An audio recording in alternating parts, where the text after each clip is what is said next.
Welcome back to the Ripewave audio community. My name is John, and for this video, we are going to compare two very different vintage turntables. The Sony PS-X700, which I own, and the Dual CS5000, which I've taken in from my brother to do the repair, and that was my prior video, and it's been running great with the new cables on it. But now let's see what type of turntable I like better.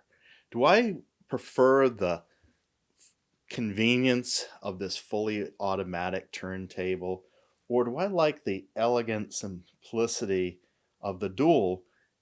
Is it all functional and cosmetic, or is there something I can audibly perceive different with these two very different approaches? Let's talk about the time period in which these were released. This is about an 81, 82 vintage turntable.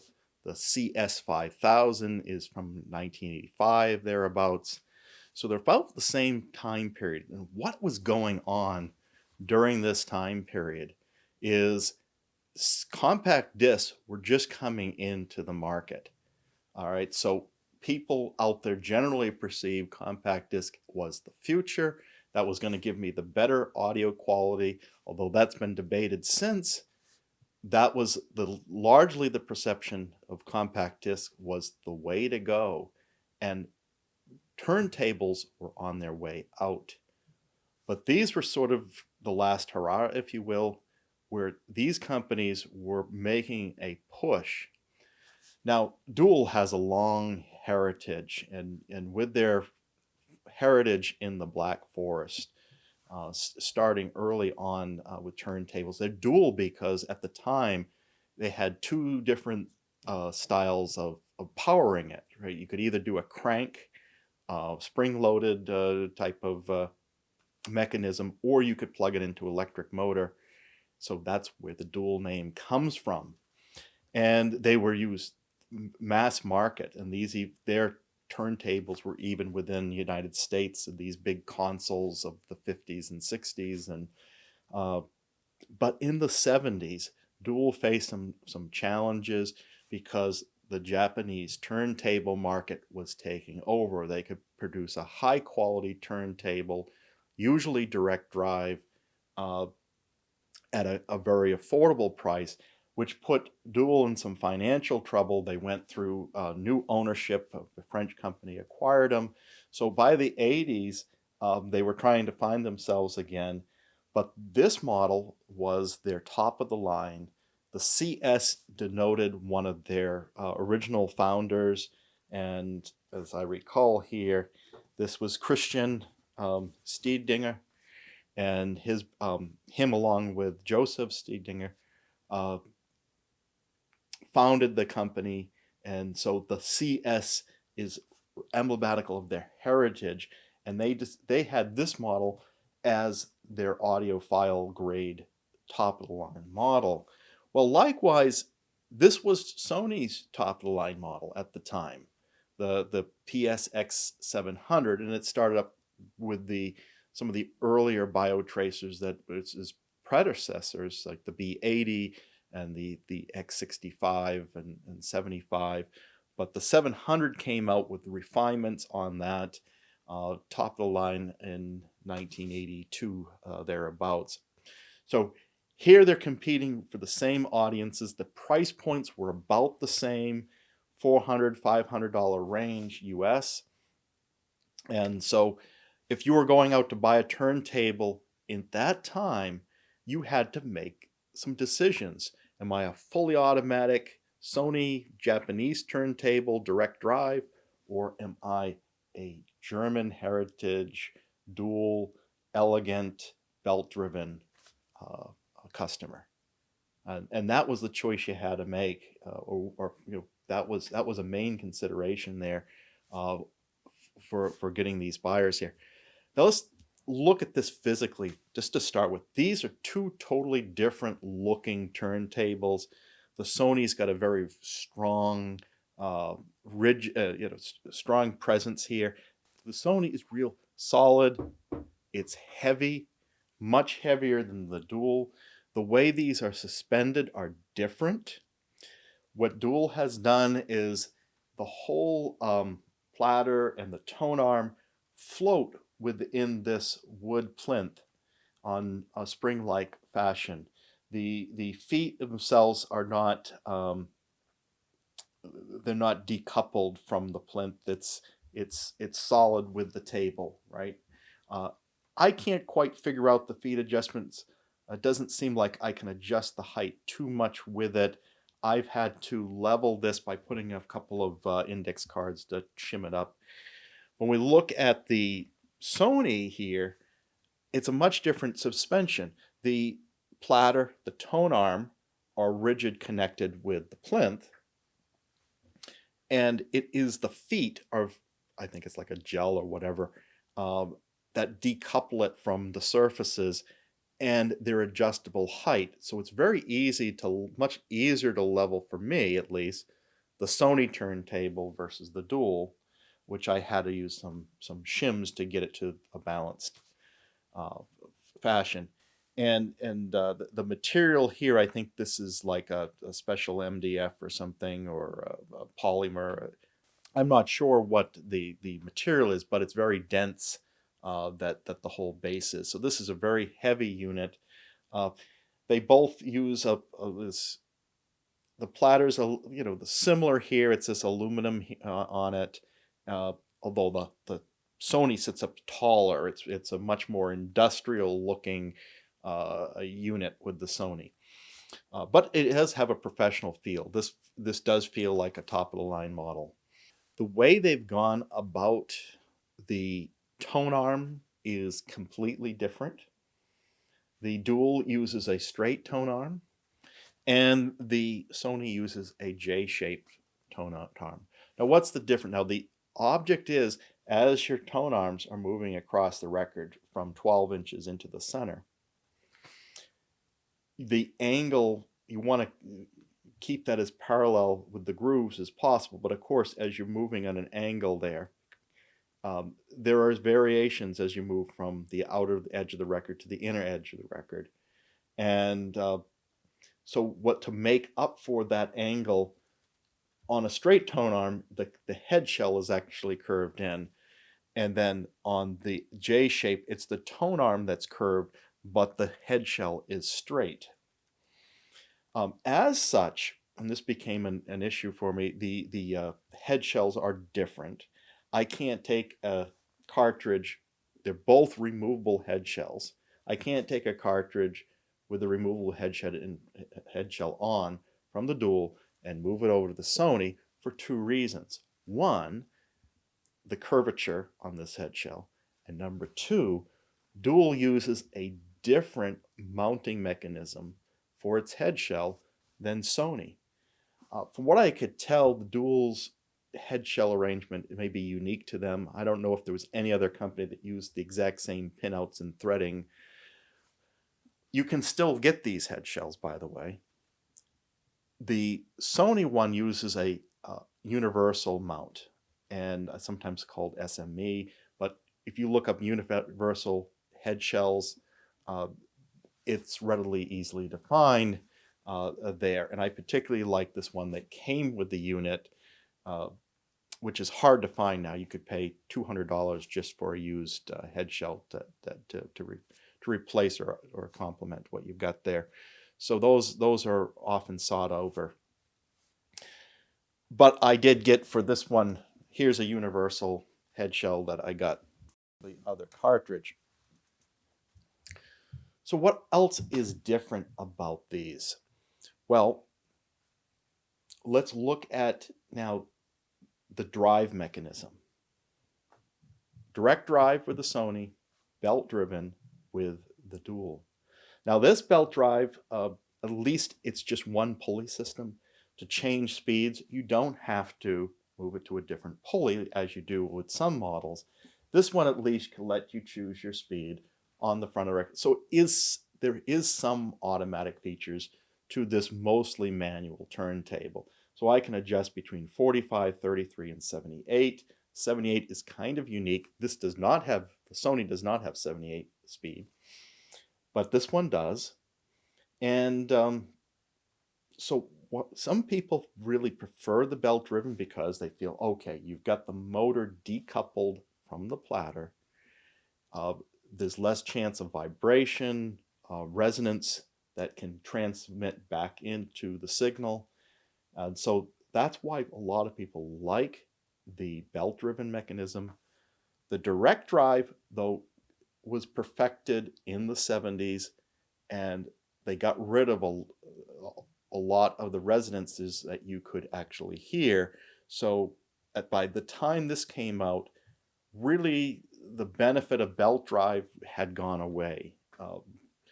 The difference you'll notice, though, is it takes a little longer, seconds longer, for the belt drive to get up to speed than the direct drive. The direct drive has a lot of torque, and so as part of the fully automatic mechanism of the Sonys, you could cue this with the platter stopped and put the needle right on the record where you wanted to start it and hit the motor button, and it would get up to speed within a second here and play the song, which is why direct drives are preferred by DJs, because they can cue that up. So direct drive gets a little bit of a bad rap because of, oh, it's a DJ, direct drives are for DJs. Well, yes, you get that benefit, but I don't really think you have to worry about the resonance with the motor directly coupled to the platter. With that said, there's nothing wrong with the belt driven. You certainly don't have to worry about the resonances from that aspect of the drive mechanism. So that's good. Let's talk about the operation of these two turntables, them being quite different. And we're going to start with a dual because it's semi-automatic. A lot of it is manual, but there are some automatic features here. But they're quite simple, right? So when I turn the power on and I set my speed, this record is 45 RPM. I set it to 45. And when I move the tone arm in, we'll see the platter automatically starts to get up to speed. As it's getting up to speed, the LED is flashing on the 45. When it's at speed, when it's quartz locked, these are both quartz locked speeds, so that's an advantage that both of them have. The LED goes solid, you hear a little click, and now I know I can drop the needle onto the record and start playing it. So all I had to do is drop this down. Now, I have the dust covers removed for photographic clarity. Had I had the dust covers on, you normally drop it down after you start it, you'll notice one difference between the two of them is the dust cover covers over these buttons and everything. So while it is semi-automatic, you do have to lift the dust cover up to do any changes. With the Sony, all the buttons are outside the dust cover, so I could close the dust cover and do all the positioning, etc. with that on. And let's see what happens when you get to the end of the record. It auto lifts. And not only does it auto lift, but the platter stops. But the tone arm does not go back to the armrest. So when the record's over, it does stop, which is a nice, convenient feature. It auto lifts. I will have to lift up the desk cover and move the tone arm back to the rest position. And I'll take the little lift arm and put it to the up, which is kind of the nice default position. Alternatively, with the Sony, we have a few things, and I'll move this. We'll talk about the balance feature later. With the Sony here, there's a lot of neat features. First of all, you'll see there's a little light tower here. This light tower bounces light into these little holes in here, and then there's sensors underneath the platter that measure whether that light is being shown. So if you have a 45 record, or if you have a small record, it's going to cover the first set of holes, and it knows to automatically bring the tone arm to the 5-inch position. If the second one's covered, it knows to bring it to the other. So why is this important? Is sometimes a 12-inch record plays at 45. So that's good. The other neat thing is if it sees light on both rings, it knows no records there. So if I go here and I say play, it begins to play, but then it says, wait, there's no record on here. I'm not gonna drop that needle onto the mat. Pretty smart. So it's a little idiot proof from that point of view. But if I was to put a record on and I hit the start button, it's just going to say, all right, both holes are filled, covered or whatever, and now I can play the record. So a really good convenience thing here. And again, all these controls are out here. You set the speed. I can go and hit the lift. That lifts the tone arm. I've got arrows left and right, so I can choose a different cut. And when I get towards the end of the record, what happens? Tone arm lifts up. Tone arm comes over to the rest. Record stops. Fully automatic. So this I really like. And as I was mentioning before, I could even, with the motor off, cue this over to a particular cut, actually drop the needle onto the turntable. The motor's still off, and then I hit the motor button, and it starts right up. And as the motor's starting up, you'll see a lock button come on. That's when it's quartz locking to that speed. And it happens really quick. So I'm going to shut the motor off again. So that's stop. So I'm going to hit, watch how quickly it happens. So I'm going to hit 1, 2, 3, motor on. And we're quartz locked. So that's really efficient. So I'm going to hit stop here. And we're done. The Sony has one more automatic feature, which I think is worth noting, which is the repeat button. So what I could do, if you just love this record and you want the party to keep going, let's see, we're going to start the motor, put the record down. So if I put the repeat button indicated by this red LED and it gets to the end of the record, instead of coming back to the rest position, what's going to happen? So here it goes, the automatic lift. So instead of going back to the rest position, it's going to find the beginning of the record and play it again. So it has a repeat button. Music all day long. All right, so we went over some of the basic cosmetics and basic features of these. With the operational item covered, now let's get down to the comparison and how we did this listening here. Because when I compare, I like to do it as apples to apples as possible. And that's the same speakers, the same amps, the same preamps, the same Phono preamp. This is the Parasound Zphono XRM that we've been using.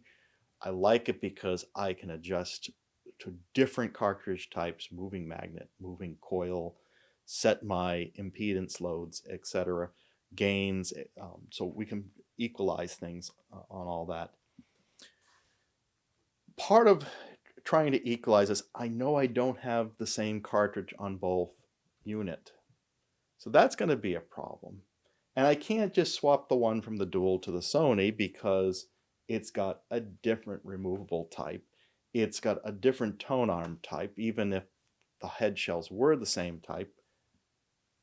One's curved and one's not.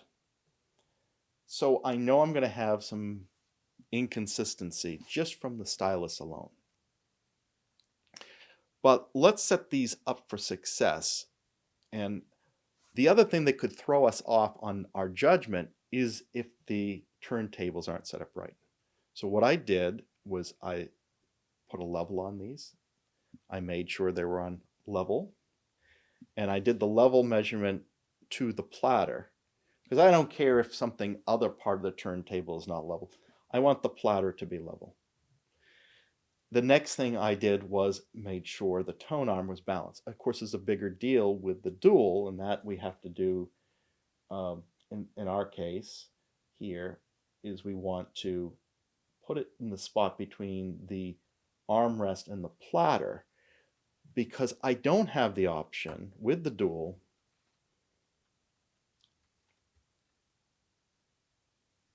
to do it in any other place. This is where the manual is. My dad always used to say, all else fails, read the manual.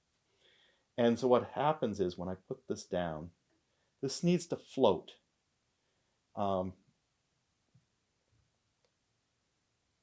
Here in a good way. So this looks like it's a little heavy here. So, I can back off here, make the adjustment, and when it's floating, this thing will return back to the armrest and lock in. So at that point it becomes good. I think that's in a good position. Yes, so that's really floating there. With this one, we have it zero balances every time. That's the advantage of the Biotracer tone arm that's on the Sony. I don't have to balance it. But what I can do, it has an adjustment, because it's not just about the tone arm balance, but it's the angle of the tone arm. Now, I can't really do it with this one, because they want to do it's the angle of the tone arm when the cartridge is on the record, and that needs to be parallel with the record. But they do make these little plexiglass things. They are under $20 mostly. There's ones with the rake angle on there that's somehow over $100 just because they have the rake angle on it. I don't know why they do that. But what we want to do is, with the tone arm on the platter, I wanted to make sure that the tone arm was parallel with these lines. Now, to double check, I'm experimenting with this little digital microscope, and I'll show you some images from that. But, lining it up more than just my eyeball to see that. It's not 100% scientific, but it gets you a little closer. So one is the angle of the tone arm itself. So there's also the alignment this way. This is not a class on lining up your turntable, and I'm not an expert on it at this point, but we can make sure that the cartridge is square, perpendicular as well, that the needle itself is in the center. So with all this alignment, we're setting ourselves up for an apples to apples comparison. The digital microscope is also good for checking the condition of your stylus. So this was helpful to me to say, look, is there a significant wear on the stylus? Is there dust on it? And those both proving out good here. I used my disc washer set to clean the stylus. So we're starting with some known goods here, that they're both configured with the right angles and balancing. So they're each going to try to sound their best. Because I'd hate to say, oh, this one doesn't sound good, but it was just because the way I had set up the turntable. Now, if I really want to do it, I would bring an expert in. I'd bring in Michael Framer, or somebody that really knows what they're doing with turntable setup. There's also more sophisticated ways of doing it now with the digital way. They've got test records you can put on, and using analytics in a computer, and be able to give you feedback as you're making adjustments that you are improving or getting worse on the sound. And so you can be more scientific than all these little other gadgets. I even went to the extent of buying this scale here. Problem is, I can't use this scale with the dual turntable. And the scale is to make sure your tracking force is on track. Now, granted, the tracking force here is a wheel. You set it to number of grams. We set that appropriately for this cartridge. We did the same over here. There's the wheel here, and that balances with the right. The question I have is the accuracy of that wheel, of this wheel, versus a measured result. And of course, this is not an expensive scale, but it's better than some. But we can put this on and we can measure it just to see how close this setting is to some other way to measure. What I found is this Sony was about somewhere between 0.03 and 0.05 grams off.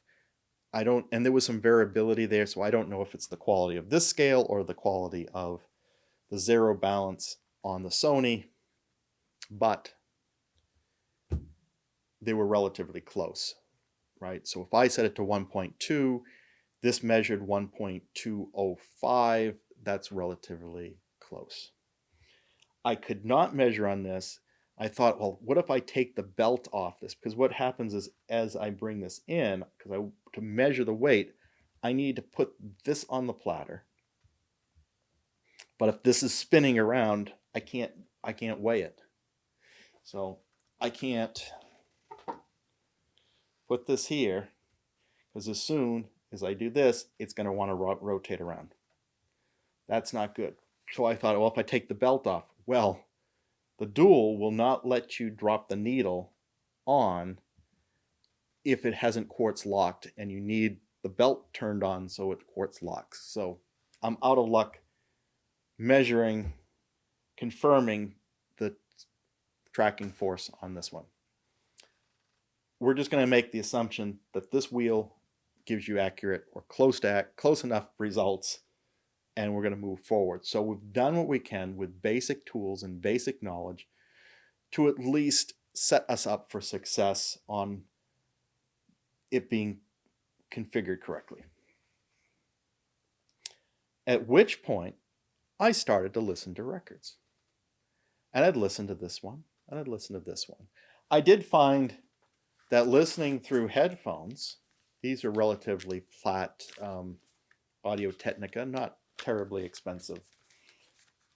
You might have much better headphones than I do, and that will really improve your ability to discern differences between the two environments.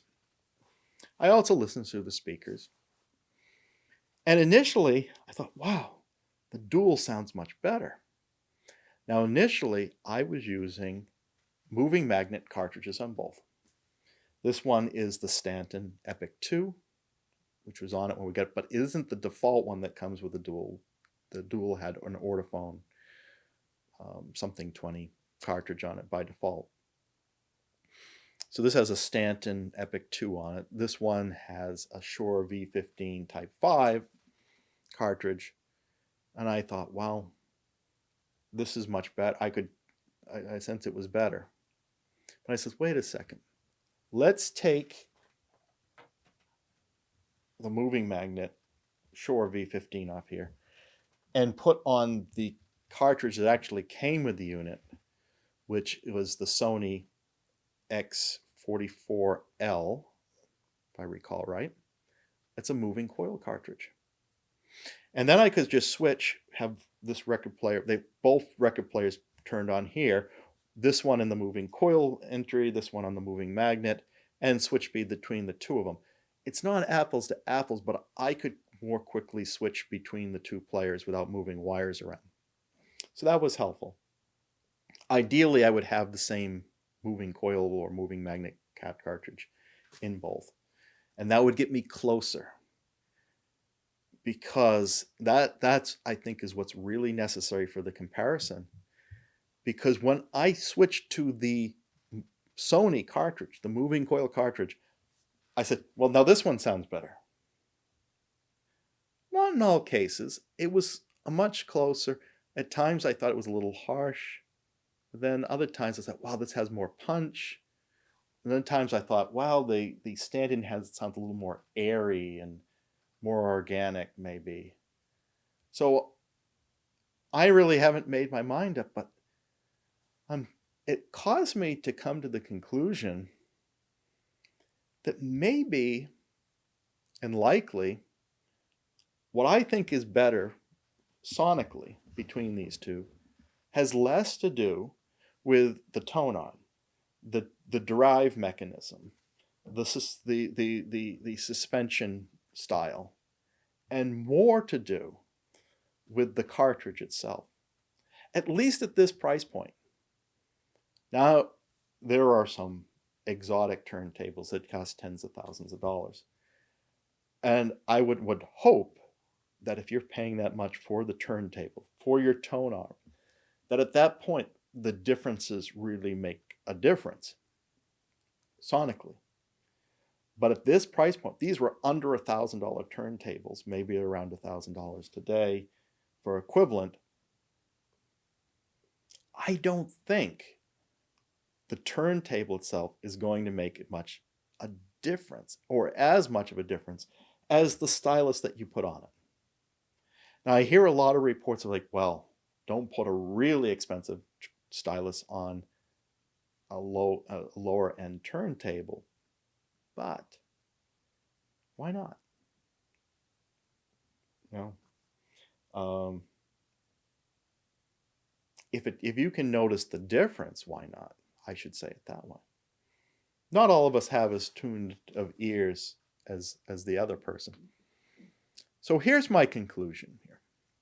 These are very different turntables. They have different experiences. Some of you might like the real tactile, I love the fact that I got moved to turn the needle over. Or I don't want to deal with it. I think it comes down to how you want to interact with your turntable. What style do you like? The looks of these, just looks alone, are going to appeal to two different types of buyers. Now, I happen to like both of them. I think for the long run, the style of the Sony suits me in what I've set up here. I mean, obviously my Emotiva amps are got this more industrial style. But if I was going for a different style, if I was going to put something in my living room versus my home theater, the Dual might suit me better. This has got a nice retro 70s look, earthy look to it. I like it. It's automatic enough. I mean, I could put up with the fact that it's not fully automatic, but having used a fully automatic turntable, I like this. I would not want to give up my fully automatic features. That's just me. Each of you are going to have different opinions. So this is kind of a timely thing. Dual has made a kind of resurgence with new models. I know Andrew Robinson just did a review of a new dual turntable, which is derived from this one. It's got similar features. It's executed a little differently, but it looks very similar. So if you like this one, in fact, that one has a built-in preamp, although he said it's not as good as some of higher-end preamps, which makes sense to me. External should do better than what's built into a turntable. This one doesn't. This one doesn't. So what are your thoughts on this? Right? My feeling is I want fully automatic. I love this. It's so convenient. I can swap out my cartridges. It auto balances. It does a lot for me. It's simplicity. I like that experience. But what is your preference? Do you actually feel that the turntable has more itself has more influence than I'm suggesting? Is it more than just the cartridge at this price point? Those opinions would be useful to the Ripewave audio community. If you enjoyed this video, please like and subscribe, and be sure to hit the bell notification if you want to be informed as soon as a video is posted. Until then, keep evolving your audio experience.